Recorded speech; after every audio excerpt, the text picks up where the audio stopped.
آیا ته پوهېږې چې یوازې د بسم الله په ویلو سره شیطان له تا تښتي؟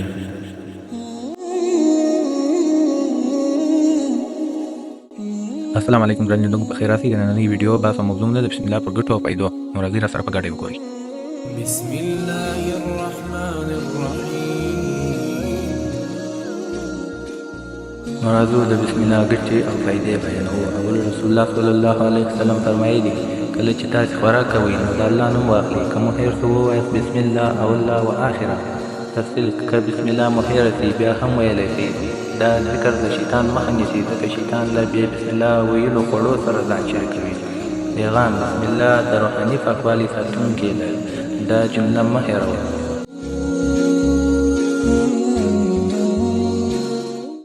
دوم، رسول الله صلی الله علیه وسلم فرمایلي کله چې یو څوک کور ته ننوځي او د الله نوم واخلي، شیطان وایي دلته نه شپه لرو نه خوراک. تفصیل: شیطان یوازې هلته ننوتلی شي چیرې چې بسم الله نه وي ویل شوې.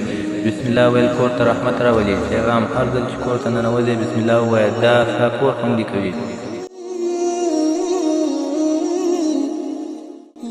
دریم، رسول الله صلی الله علیه وسلم فرمایلي هغه حیوان چې د الله جل جلاله په نوم حلال شي نو د هغه خوړل روا دي. تفصیل: بسم الله ویل د ذبحې شرط دی، که دا شرط پوره نه شي حیوان حرام ګڼل کېږي. پیغام: بسم الله د پاک رزق ضمانت دی. د هر حلال خوراک پیل باید د بسم الله په نوم وي.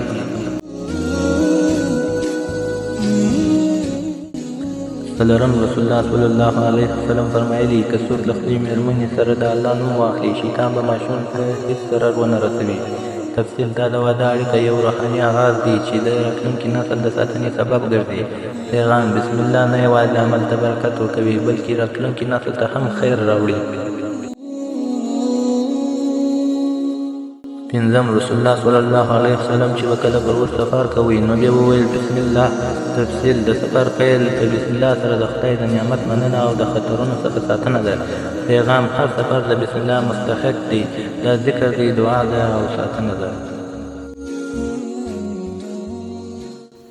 رسول الله صلی الله علیه وسلم فرمایي الله تعالی فرمایي ای د آدم زویه تر څو چې ته ماته دعا کوې او زما څخه بخښنه غواړې زه به تا بخښم، که څه هم ستا ګناهونه د اسمان تر لوړوالي پورې وي.